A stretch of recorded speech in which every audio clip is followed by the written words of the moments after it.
గణనీయంగా తగ్గిస్తుంది.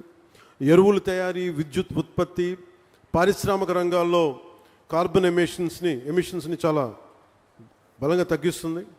దీర్ఘకాలికంగా దీనికి వచ్చే ఉపయోగాలు క్రూడ్ ఆయిల్ ప్రమేయం లేకుండా ఎరువులు తయారు చేయటం, ఫార్మా, రసాయన, ప్లాస్టిక్ ఆధారిత పరిశ్రమల్లో ముడి పదార్థంగా గ్రీన్ అమ్మోనియా ఉపయోగపడుతుంది.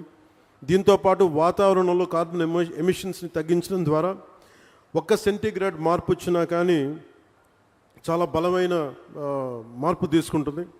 ఉదాహరణకి ఎందుకు వీళ్ళందరూ మనందరికీ సగటు మనిషికి అర్థం కావడానికి చెప్తాను. మనకి పిఠాపురంలోనే చూశారు, సముద్రం ముందుకు వచ్చేస్తూ ఉంటుంది. దీనికి 2-3 సెంటీగ్రేడ్స్ భూ ఉష్ణోగ్రత పెరగగానే సముద్రం అక్కడ ఐస్ కరిగి మనకి సముద్ర మట్టం పెరిగిపోతూ ఉంటే ఇలాంటివన్నీ తగ్గించడానికి ప్రపంచ దేశాలన్నీ కలిపి తీసుకున్న నిర్ణయం భూ ఉష్ణోగ్రత తగ్గించాలని. దానికి ఈ క్రూడ్ ఆయిల్ ప్రమేయం లేకుండా ఎలాంటి ఆల్టర్నేటివ్ ఎనర్జీస్ తయారు చేయాలి, క్లీన్ ఎనర్జీ ఎలా తయారు చేయాలి, దాంట్లో భాగంగానే ఇవన్నీ స్టార్ట్ అవుతుంది. గ్రీన్ అమ్మోనియా ప్రాజెక్టు స్టార్ట్ అయింది ఇక్కడ.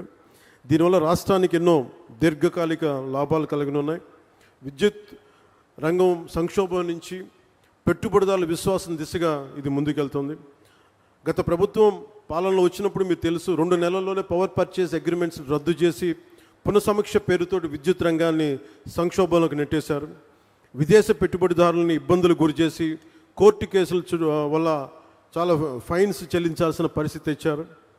అలాగే ఈ కియా కంపెనీ యాజమాన్య ప్రతినిధులను కూడా చాలా బహిరంగంగా బెదిరించారు.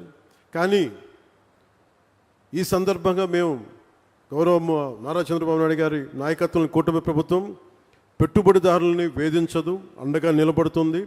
తద్వారా యువతకి ఉద్యోగాలు, ఉపాధి అవకాశాలు కల్పించే దిశగా రాష్ట్రాభివృద్ధిలో ప్రతి ఒక్కరూ భాగస్వాములుగా మారాలని కోరుకుంటూ సెలవు తీసుకున్నాను. జై హింద్.